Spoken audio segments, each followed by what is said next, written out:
Selamat pagi Bu Selamat, Lastri. selamat pagi Pak Danang. Bagaimana kabarnya pada pagi hari ini? Baik, sehat. Alhamdulillah. Semoga Pak Danang juga sehat.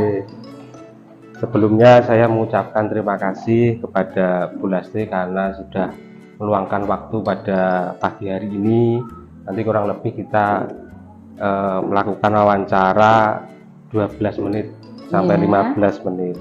Di sini saya sebagai calon guru penggerak angkatan 7 dalam pendidikan guru penggerak itu pada modul 3.1 dapat tugas melakukan wawancara kepada kepala sekolah.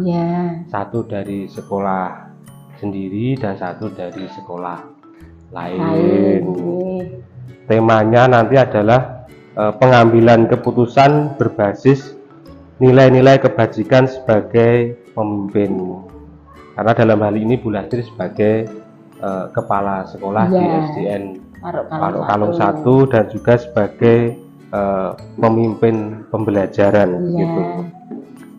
Ini kita bisa langsung saja mulai. Iya, monggo silakan. Kalau sebagai kepala sekolah itu sudah berapa tahun Bu Lastri? Saya mulai angkatan tahun 2021, berarti 2 tahun berjalan. Oh, 2 tahun menjadi kepala sekolah. Dulu di pertama kalinya Pertama di SDN Dinden 1. Oh, di SDN Dinden 1. Sudah 2 tahun itu pasti juga banyak sekali pengalaman-pengalaman yang sudah dirasakan menjadi kepala sekolah. Nah, selama 2 tahun menjadi kepala sekolah ini tentu sering menghadapi berbagai kasus-kasus atau persoalan yang harus menentukan kebijakan begitu. Bagaimana caranya mengidentifikasi kasus-kasus yang itu masuk pada kategori dilema etika atau pada bujukan moral gitu. Kalau dilema etika itu adalah merupakan kasus yang mengandung unsur sama-sama benar. Tetapi kita harus juga memilih dan memutuskan salah satu dan menentukan keputusan yang terbaik untuk kita semua. Sedangkan untuk bujukan moral itu merupakan kasus yang mengandung unsur benar dan salah. Nah, misalkan itu penggunaan dana BOS yang tidak sesuai dengan RKAS. Nah, untuk langkah awalnya Mas, kalau saya itu yang memahami kasus itu, dipahami, dicermati. Nah, semoga nanti dalam mengambil keputusan itu tidak salah. Jadi memang di dalam menentukan kebijakan itu terkadang harus menentukan salah satu, sebenarnya ya benar semua tetapi mencari yang paling benar yang harus dikerjakan lebih dulu. Kalau selama ini bagaimana menjalankan pengambilan keputusan di sekolah, terutama untuk kasus-kasus di mana ada dua kepentingan yang sama-sama benar dan sama-sama mengandung nilai kebajikan? Berarti kasus yang sama-sama benar itu termasuk dilema etika Untuk kasus dilema etika ini saya mempertimbangkan kedua kasus yang sama-sama benar tadi. Terus menganalisis apakah itu ada unsur untuk kepentingan pribadi ataupun untuk banyak orang. Selain itu juga itu Mas, apakah itu ada nilai-nilai kebenaran, apa kesetiaan, terus ada keadilan ataupun mungkin unsur belas kasihan. Dan tidak kalah penting yaitu dampaknya, berdampak hanya untuk saat ini saja atau ada seterusnya kelanjutannya. Berarti dampaknya bisa berupa jangka. Apakah dampaknya itu hanya jangka pendek atau untuk jangka panjangnya? Kalau dalam menentukan kebijakan itu langkah prosedurnya yang biasanya dilakukan itu seperti apa ya? Kalau langkah dan prosedurnya yang saya lakukan itu yang penting mengutamakan kepentingan dan kebutuhan siswa. Jadi berpihak pada siswa. Tapi yang tidak kalah pentingnya, saya juga mempertimbangkan dan berdiskusi dengan warga sekolah, terutama Bapak Ibu guru, untuk menerima saran, masukan, kritikan yang terbaik. Jadi yang paling penting itu adalah mengutamakan kepentingan berpihaknya pada siswa, sesuai dengan profil pelajar Pancasila. Dalam menentukan kebijakan yang berpihak pada siswa tadi, itu hal yang selama ini dianggap efektif, khususnya ini dalam kasus dilema etika. Jadi bagaimana menentukan efektivitas dalam pengambilan keputusan, khususnya dalam dilema etika itu. Kalau rujukan moral kan sudah kelihatan benar salahnya, tapi kalau dilema etika kan masih ini benar dan satunya juga benar. Itu bagaimana? Untuk ini Mas, yang penting saya harus membangun kebijaksanaan dalam diri sendiri. Setelah itu merefleksikan hasil keputusan yang telah diambil tadi. Dan juga yang terpenting juga kita harus menganalisis risiko apa nanti yang akan terjadi dengan keputusan yang kita ambil tadi. Jadi membangun kebijaksanaan dalam diri sendiri dulu, kemudian setelah itu melakukan refleksi tadi, kemudian setelah melakukan refleksi melakukan analisis lagi bagaimana kebijakan itu nanti, sehingga keputusannya itu benar-benar merupakan keputusan yang terbaik betul. Dalam menentukan tadi itu kan mungkin banyak tantangan dalam pengambilan keputusan. Nah, ini hal apa saja yang merupakan tantangan dalam pengambilan keputusan pada kasus dilema etika ini?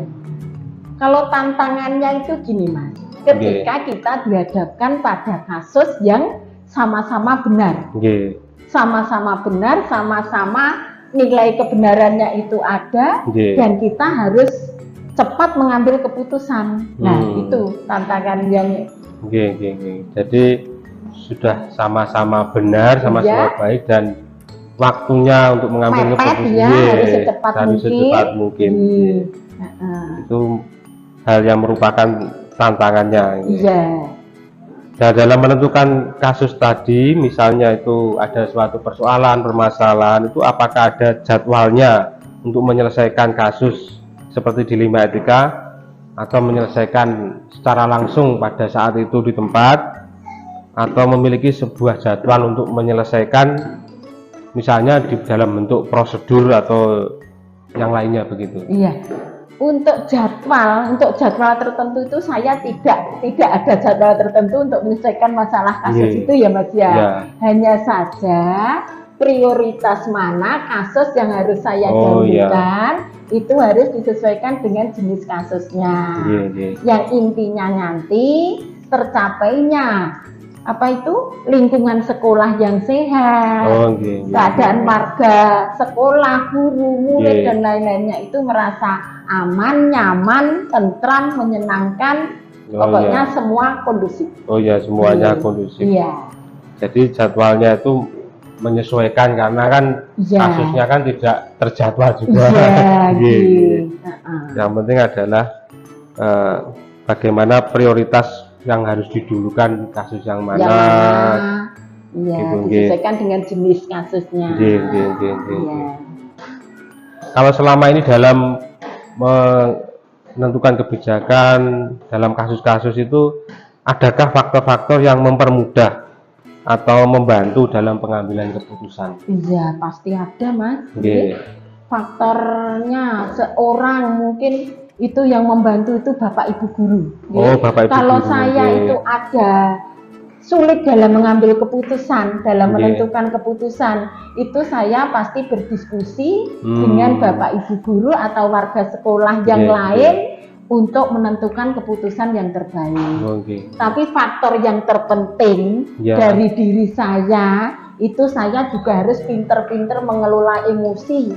Iya. Itu paling penting, mengontrol emosi, tidak gusa-gusu dalam mengambil keputusan, harus hati-hati, teliti. Nah, sehingga keputusan nanti dapat digunakan dengan baik dan bermanfaat bagi semua warga sekolah. Jadi tadi dalam mempermudah tadi selalu berkoordinasi dengan guru-guru di sekolah. Kemudian yang kedua dapat mengelola emosi. Karena terkadang juga sharingnya dari berbagai guru itu juga berbeda-beda. Sehingga dalam pengelolaan emosi sangatlah diperlukan. Iya, betul. Ini terakhir dari pertanyaan wawancara pada pagi hari ini. Dari tadi mulai pertanyaan awal kemudian sampai akhir yang telah disampaikan, pembelajaran apa yang dapat dipetik dari pengalaman pengambilan keputusan, khususnya kan sudah selama 2 tahun lebih menjadi kepala sekolah. Pengalamannya yang dapat diambil apa saja? Pembelajaran yang saya petik untuk pengambilan keputusan itu yang pertama, itu yang jelas saya mengidentifikasi jenis kasusnya dulu.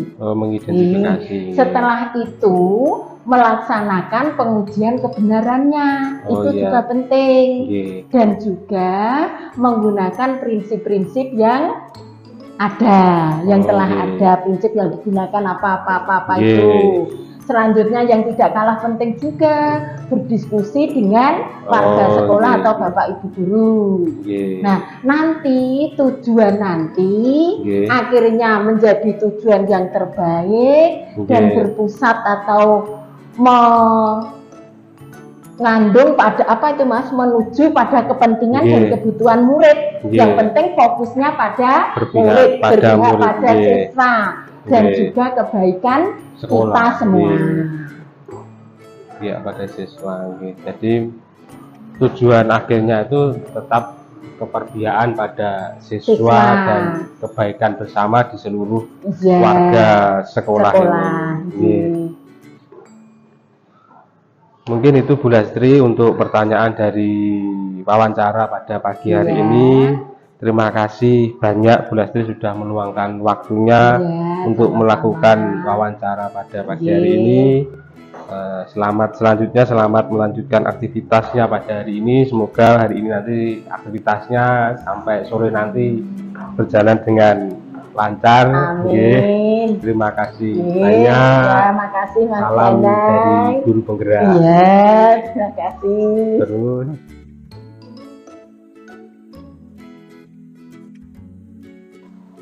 Selamat pagi Bu Fitri. Selamat pagi Pak Danang. Bagaimana kabarnya hari ini? Alhamdulillah sehat. Sehat, bahagia ya. Bahagia harus itu Pak. Yang penting itu salam bahagia dari calon guru penggerak.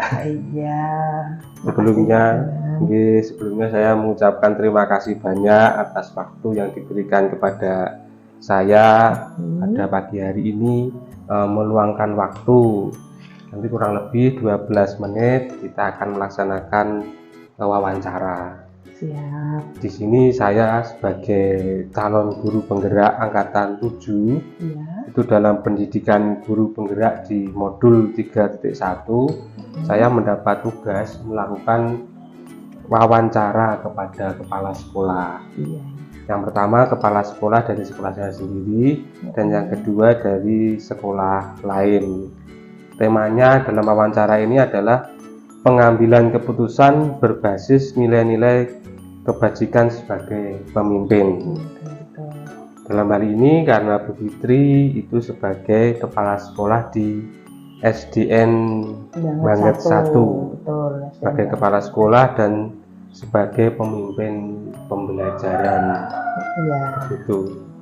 Kalau Bu Fitri sendiri sebagai kepala sekolah sudah berapa lama nih? Kalau pengalaman sebagai kepala sekolah, tentunya saya belum lama Pak, Oh, karena belum lama, ya. terhitung saya itu kepala sekolah baru, baru dilantik tanggal 3 Februari kemarin. 3 Februari. Ya, jadi untuk pengalaman juga belum banyak lah, tapi saya akan berusaha. Berarti Februari sudah berapa bulan ini menjadi kepala sekolah baru di SDN Banget 1. Tentunya sebagai kepala sekolah itu kan diharuskan untuk menentukan kebijakan-kebijakan yang ada di sekolah, menyelesaikan kasus-kasus persoalan yang ada di sekolah. Nah, terkadang kasus itu bisa berupa dilema etika atau juga berupa bujukan moral. Nah, ini Bu Fitri bagaimana dalam mengidentifikasi mana yang merupakan kasus dilema etika ataukah merupakan kasus bujukan moral? Iya, baik. Gini Pak Danang, untuk kasus apakah itu bujukan moral ataukah dilema etika, memang kadang itu kita terkecoh Pak. Iya. Kadang itu kita anggapnya itu bujukan dilema etika, nyatanya itu bujukan moral. Kadang itu kita terkecoh. Nah, kalau saya dalam mengidentifikasi itu biasanya sebelum mengambil keputusan, tentunya saya itu merenungkan lagi, berpikir lagi. Oh iya. Ya, saya berpikir ulang. Saya kaitkan dengan efek-efeknya, pengaruh-pengaruhnya. Oh iya. Iya. Kemudian yang satu ini yang jelas, kalau bujukan moral jelas ya, benar salah. Benar lawan salah. Kalau misalnya itu sudah melanggar hukum atau apa, sudah kelihatan kalau itu bujukan moral. Nah, seperti itu. Jadi saya merenungkan sejenak. Oh iya, merenungkan. Iya, merenungkan sejenak, kemudian berpikir ulang. Itu berpengaruh atau bertentangan dengan hukum atau tidak. Seperti itu. Nanti kalau baik-baik kan itu berarti ini dilema etika. Yang sulit itu baik antara baik dengan baik itu. Ya, betul. Jadi kalau dilematika itu kan baik lawan kebaikan. Nah, terus harus memilih salah satu. Yang sulit ya itu Pak. Kalau bujukan moral sudah jelas, jadi baik lawan yang salah katakan ya. Betul. Kalau kita ngambil ini resikonya seperti ini, jadi dalam mengambil keputusan lebih mudah. Tapi kalau dilema etika itu kalau menurut saya ya lebih butuh pertimbangan lah. Oh iya, yang merenungkan tadi. Kemudian selama ini dalam pengambilan keputusan di sekolah, ini terutama untuk kasus-kasus yang kepentingannya sama-sama benar atau sama-sama mengandung nilai kebajikan. Iya. Itu bagaimana cara menjalankan pengambilan keputusannya? Oh begitu. Ini seperti yang sudah saya katakan tadi, dilema etika, benar lawan benar. Iya. Sisi lain benar, sisi lain juga benar. Iya. Betul. Ini Pak, ini biasanya saya itu selain berpikir orang kadang itu kalau itu membutuhkan keputusan mendesak dan kita harus ngambil keputusan, ya saya ambil mana resiko yang lebih ringan. Itu yang saya ambil. Meminimalis resiko. Iya betul, seperti itu. Kemudian kalau itu merupakan kebijakan lembaga, artinya saya tetap memusyawarahkan. Memusyawarahkan itu kata kunci saya Pak. Kalau setiap apa-apa, walaupun saya sebagai pimpinan kebijakan, tetapi dalam pengambilan keputusan saya tidak meninggalkan teman-teman. Oh iya, melakukan musyawarah dengan iya, rapatlah, kita lakukan rapat dulu. Jadi keputusan itu biar ditelaah semua, walaupun saya sebagai pimpinannya tetap mengawal itu semua, memberikan keputusan akhirnya di situ. Jadi tadi berpikir ulang, meminimalisir resiko di mana ya resiko yang besar ya saya berpikir ulang. Tapi kalau yang itu benar-benar ya, tapi ini kasusnya benar dengan benar. Tapi kalau resikonya itu lebih kecil ya saya ambil yang itu, seperti itu. Kalau langkah prosedur yang biasa dilakukan berarti ya tadi ya, pertama merefleksikan dulu tadi, kemudian melakukan musyawarah. Kemudian ini Pak, efek Pak, ini pengaruh. Ini kalau saya ngambil keputusan A, ini pengaruhnya jangka panjang atau jangka pendek. Nah, gitu, itu juga salah satu pertimbangan saya. Pengaruh jangka panjang dan pendek. Iya. Ini pengaruhnya bisa tahan lama atau tidak. Lah itu salah satu pertimbangan saya dalam mengambil keputusan. Ada lagi yang mau ditanyakan? Kalau selama ini yang dianggap paling efektif dalam pengambilan keputusan, bagaimana caranya paling efektif? Ya, paling efektif dalam pengambilan keputusan itu tadi. Saya kembali lagi, saya analisis pengaruhnya tadi. Analisis pengaruhnya tadi. Iya. Pengaruhnya itu ke lembaga atau ke keputusan kita itu bagaimana ke depannya itu. Paham kan maksudnya? Iya, paham. Jadi pengaruhnya tadi termasuk juga yang jangka panjang, jangka pendek. Iya, betul. Apakah untuk itu secara pengaruhnya terhadap sedikit atau orang banyak. Ini kebutuhan menguntungkan satu orang atau menguntungkan masyarakat banyak atau kelompok seperti itu, komunitas. Tentu dalam mengambil keputusan itu kan ada tantangan. Nah, ini hal apa saja yang selama ini merupakan tantangan dalam pengambilan keputusan? Ini khususnya itu dalam kasus dilema etika.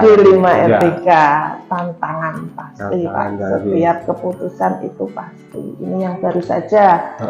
Itu kemarin itu saya itu juga bingung gini. Ada guru yang izin. Ini pengalaman aja ya. Kita sharing pengalaman aja ya nanti. Pak Danang kan bisa mengambil kesimpulan atau bisa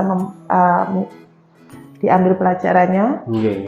Kemarin itu bulan awal-awal saya di sini itu ada guru, karena kita kan posisinya tenaganya terbatas.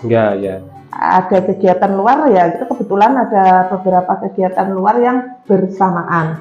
Ada lomba, ada diklat, kemudian ada juga yang purna.